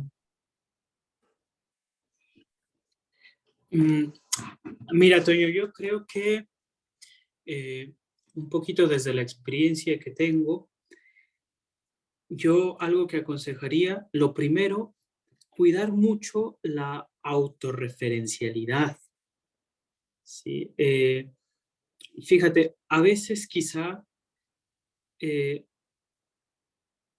puede pasar, ¿no? Que al querer hacer algo pues diferente o nuevo, o como tú lo dices, enriquecer, nos, nos podemos volver complejos y entonces de repente un poco oscuros en la hora de esperar que los demás nos entiendan, ¿no? Y ahí quizás se puede llegar a empobrecer un poquito la liturgia, cuando a veces eh, pecamos un poquito de creatividad en la liturgia, podemos llegar a hacerla un poquito oscura, ¿no? Es lo primero que yo diría, cuidado, ¿no? Solo como un foco, hay que nos diga cuidado, porque en muchas ocasiones decimos, ay, es que vamos a ponerle esto, vamos a ponerle aquello, y quizá la gente poco le dice, ¿no? A nosotros como grupo nos puede decir muchísimo, pero es para nosotros.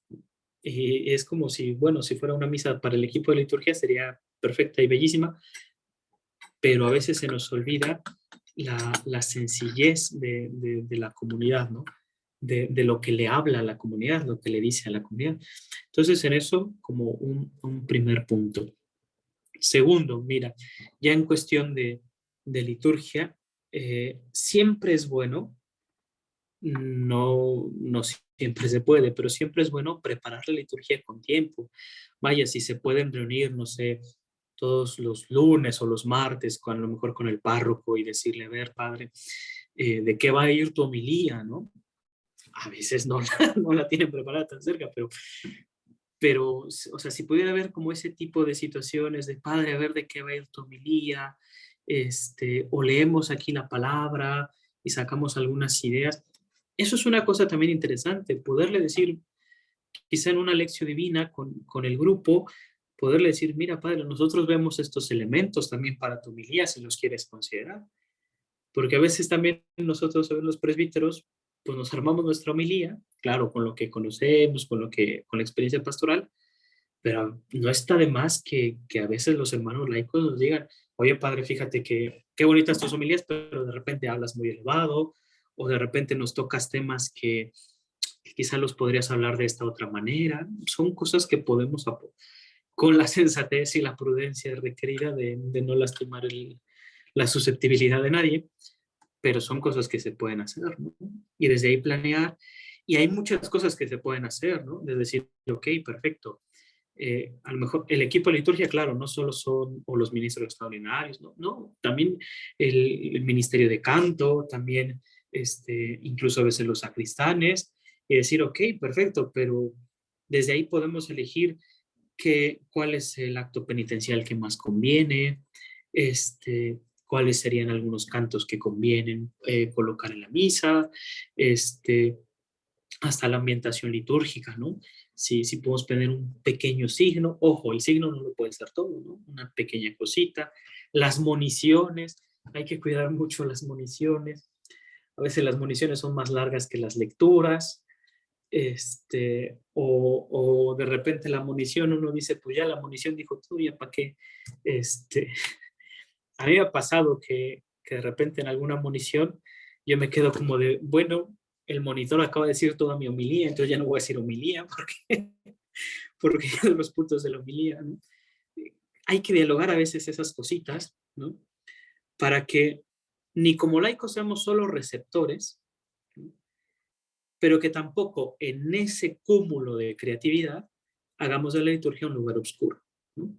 Creo que podrían ser algunas cosas, ¿no? Es lo que ahorita me viene.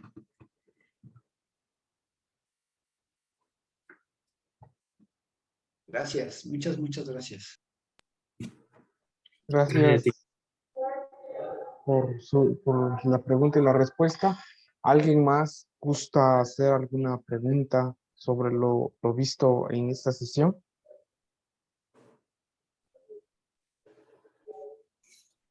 Bueno, pues no hay ninguna. Yo sí quiero primero Adelante, agradecerte Edgar. mucho Agradecerte mucho, Padre Cristian. Yo creo que ha sido muy enriquecedora esta sesión. A mí me has dejado pensando mucho porque es cierto, ¿no? Si no entendemos nosotros, no creo que sea la noción de iglesia de Francisco, sino la experiencia de iglesia, ¿no? No podríamos Claro, tener esta experiencia litúrgica, pues, ¿no? Y yo la pensaba también, no solamente, claro, la misa como centro, el culmen y todo, ¿no? Pero también las diferentes maneras que nosotros podemos vivir la liturgia comunitaria, pues, ¿no? La hora santa, bueno, igual, o sea, no es como la liturgia de la misa, pues, ¿no? Pero, por ejemplo, la ujú, celebración de la palabra, la claro, reunión misma de la comunidad que se puede reunir para celebrar, a lo mejor, pues no está el señor cura, ¿no? Pero pues está la comunidad y también, entonces está Jesús ahí como Jesús resucitado, ¿no? A mí me llama mucho la atención esto que tú decías, ¿no? Que la liturgia es el don de Jesús resucitado, ujú, el don pascual. Entonces, cuando lo entendemos así, yo creo que incluso podemos hacer una liturgia y no tan, y también yo creo que esto de la liturgia intimista, a veces incluso ujú, se puede cerrar a que, bueno, yo y mi iglesia católica, ¿no? Pero incluso si claro, vemos desde una perspectiva más amplia el horizonte es yo y mis hermanos. O sea, no importa, claro, pues, ¿no? Yo y mis hermanos, los que estemos aquí. Eso nos pasó ahora el sábado, ayer, el sábado, que tuvimos una reunión de sinodalidad y que entraron pues, hermanos, hermanas que no son católicos, ¿no? sí, Pero claro, era bonito el compartir precisamente desde esto, desde Jesús resucitado. Ya las minorías, bueno, cuestiones de catecismo y eso, pues otra cosa, ¿no? Pero desde aquí vivir esta experiencia, de verdad, a mí me ha gustado mucho y te felicito mucho. Y vaya, creo que nos has dado, vamos, a mí me has dado trabajo también como para ir entendiendo un poco más cuando yo hablo un poco sobre la experiencia litúrgica, más que la vivencia litúrgica. Entonces, no, claro, y termino ya con una última cosa, pues no me voy. Yo he participado en la liturgia de la iglesia oriental. Aquí en la Ciudad de ujú, México hay comunidades y bueno, me ha gustado ir, ¿no? Pero es como muy distinto también la experiencia esta, porque no, bien no es intimista, pero es como mística, como diferente, ¿no? Y yo creo que hay que entenderla también. Y quienes claro, la podemos vivir, digo, yo la he vivido y a mí me ha parecido maravillosa, ¿no? El canto, el silencio, la participación de los sentidos en la liturgia, el olfato, la vista, ¿no? Incluso el propio tacto, porque la comunión y todo es como distinta. Pero si desde Francisco entendemos la liturgia como tú nos las propones hoy, que creo que nos muestras hoy lo que está pasando, es maravilloso. Por ahí. Gracias, Pablo. claro. Sí, la verdad que lo que comentas, la tradición oriental es una tradición riquísima, ¿no? En cuestión de la liturgia. Yo diría, no es que la tradición romana carezca de esos elementos, sino que más bien tenemos que redescubrir esos mismos elementos en nuestra liturgia, ¿no? Que son elementos que a veces ya hemos olvidado, ya hemos dejado de lado por priorizar otras cosas, ¿no? Y que quizá tenemos que retomar, ¿no? O sea, en los orientales se percibe mucho, como lo has dicho, ¿no? En el canto, ¿no? Pero es que es todos cantando, ¿no? O sea, es una presencia ahí impresionante. O sea, aunque pareciera que, o sea, una liturgia oriental puede durar hasta 3 horas, pero la participación de los hermanos es que están ahí, que lo están viviendo. Eso es que es algo que nosotros los romanos lo hemos perdido en algunas cosas, ¿no? Y más bien es recuperar, ¿no? Pero claro, es ahí para, desde esa noción de iglesia, participar a una nueva experiencia de liturgia. Gracias. Gracias a ti, Padre. Y sí, esa es la experiencia de la iglesia, ¿no? Porque o sea, la iglesia tiene uniforme, pues, ¿no? Claro, claro. Vaya,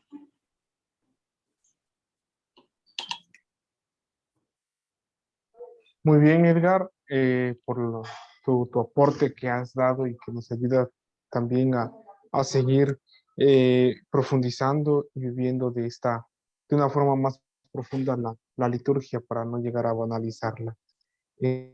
¿Alguien más gustaría tomar la palabra en un diálogo, en una pregunta, para seguir enriqueciéndonos en esta tarde?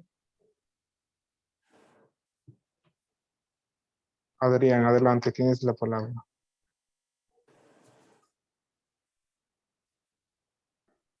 La, ¿cómo se llama? La iluminación que tuvo el Padre, que tiene el Padre con nosotros, nos ayuda a comprender parte de los documentos que ya él mismo mencionó, pero hay una parte importante que me hace retomar esto: la liturgia no puede separarse de la religiosidad popular. Ciertamente el Padre nos indicó todo esto y me hace recordar porque porque la religiosidad popular representa la primera evangelización para América Latina, ¿no? Entonces sí es importante el tener esta parte fundamental, ya que la religiosidad popular nos va a aportar los grandes rasgos de una primera evangelización y que fueron capaces que en el correr de los tiempos o en el tiempo que vivimos, cuántos años han pasado y sigue presente ahí. A través de las imágenes se les logró evangelizar, a través de ellos se logró conocer el amor del Padre, el amor de Dios, y su expresión en el pueblo continúa hasta hoy. Es importante retomar esta parte de la inculturación, es decir, cómo puedo ir yo también portando más elementos para no debilitar, sino para fortalecer esta parte y para depurar, ¿no? Entonces, en ese sentido, la parte que nos iluminó el Padre, muchas gracias por todo ese aporte que nos ha dado y nos ha ayudado nuevamente a retomar algunas cosas que también hemos aprendido de los documentos de Puebla y los otros documentos. Y me gusta esa buena relación que debemos de ir buscando más. Solo teniendo presente algo muy importante: la religiosidad popular es un campo muy fértil para poder trabajar, pero que en cierta manera a veces en su expresión de la liturgia hace falta un poco más de presencia. Hay más presencia en la cuestión de la celebración o en el evento social, como le llamamos, fruto de una percepción de Dios en casa o en el pueblo. Entonces nada más habría que ir por ahí, qué tanto todavía como iglesia seguimos incidiendo, seguimos haciendo presencia a Dios en esto, y con esto se va a ir purificando también nuestra religiosidad popular que celebramos y que nos hace un distintivo para México, para el continente americano, y que ha fortalecido nuestra fe por años. Gracias, Padre. Gracias, Adrián. Sí, sí, es muy importante lo que dices, Adrián. Creo que yo lo pondría así: valorar la religiosidad popular, que muchas veces ha quedado relegada como un segundo plano, como una liturgia poco, como si fuera una liturgia poco docta, ¿no? O como si miembros de la religiosidad popular fueran como cristianos de segunda categoría. Y no, es recuperar la sabiduría de la religiosidad popular. Claro, o sea, es necesario depurar lo que hay que depurar, es necesario sanar lo que hay que sanar, formar en muchos elementos, pero recuperar la importancia, el lugar y el momento de la religiosidad popular, ¿no? Que se vive desde la sencillez de... Yo todavía conozco familias que a las 6 de la tarde se sientan a rezar el rosario, y eso es religiosidad popular. Bueno, a las grandes expresiones y manifestaciones, ¿no? Pero eso, revalorar y darle su sitio, ¿no? Como corresponde. Gracias, Adrián. Adelante, Toño.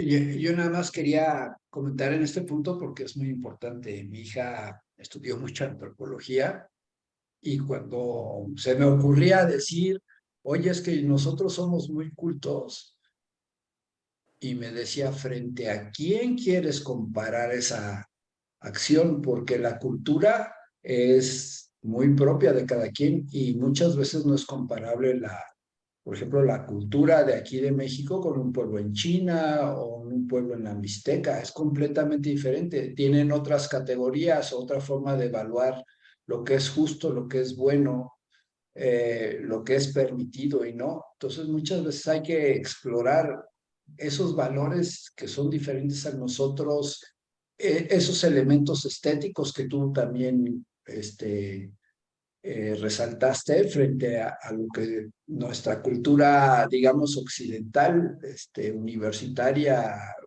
diferente, ¿no? No podemos decir cuál es mejor, porque la sabiduría de esos pueblos o de esas personas te la vas a perder por estar juzgando desde tu perspectiva occidental y bien decías, desde la cristiandad, cosa que, bueno, desde que yo entendí que era eso, me trato de desmarcar, aunque pues finalmente somos hijos de ella y tenemos que aprender a abrazarla y saber cómo ponernos límites, ¿no? Y como decía ahorita últimamente, purificarla, ¿no? También nos toca purificar nuestra cultura. Gracias. Gracias, Toño. Gracias. Adelante, Belén. Buenas tardes, padre. Buenas tardes a todos. Bueno, realmente quería yo dar un agradecimiento en lo personal, porque en lo particular, como he entendido hoy que puedo yo sentir en lo particular, pero no en lo individual, hablado usted, porque realmente que me quedo hoy con una enseñanza grande que me deja reflexionar en esta parte de la liturgia, pero de una liturgia que es comunitaria, que es comunidad, y esa vivencia de la comunidad en la vivencia espiritual que uno lleva en práctica como iglesia, como seguidor de Cristo, yo creo que es lo que hoy me llevo para seguir en lo pastoral, viviendo la liturgia, pero realmente desde una perspectiva que decía usted, que caminemos juntos, una perspectiva comunitaria y que hay que ver, juzgar y actuar, pero realmente desde el espíritu, lo que yo podría decirle y le agradezco mucho. Muchas gracias, Belén. Y sí, que nunca se nos olvide la dimensión comunitaria de la liturgia. Es fundamental. Pues bien, muchas gracias por sus preguntas y su diálogo y agradecimiento que sin duda alguna también hacen una extensión de nuestra comunitariedad. ¿Alguien más gusta participar?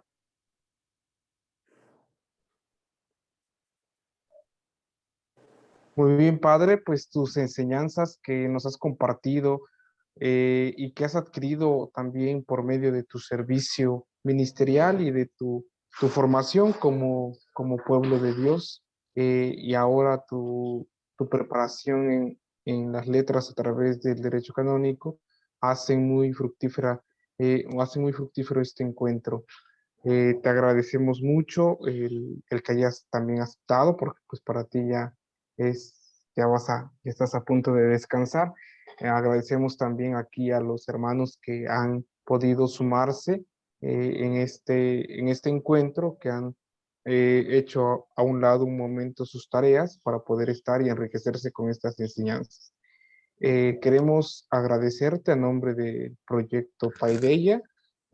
A continuación, Edgar también te dirá algunas palabras. Muchas gracias, Padre Cristian. Y bueno, voy a leer este pequeño agradecimiento que preparamos para ti.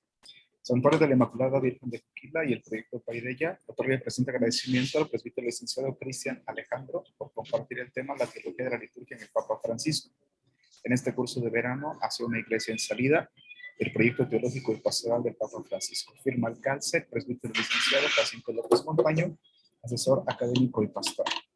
Pues con eso te agradecemos un poquito, Padre, de lo mucho que nos ha regalado este día, mediodía para nosotros, tarde para ti. Y bueno, pues seguimos en comunicación, te mandamos un abrazo desde México, te abrazamos en nuestra oración. Y bueno, ya sabes, eres de casa siempre. Muchas gracias por estar con nosotros. Gracias a ustedes y pues que tengan un éxito en todo este curso que tienen. Gracias. Y un abrazo hasta allá.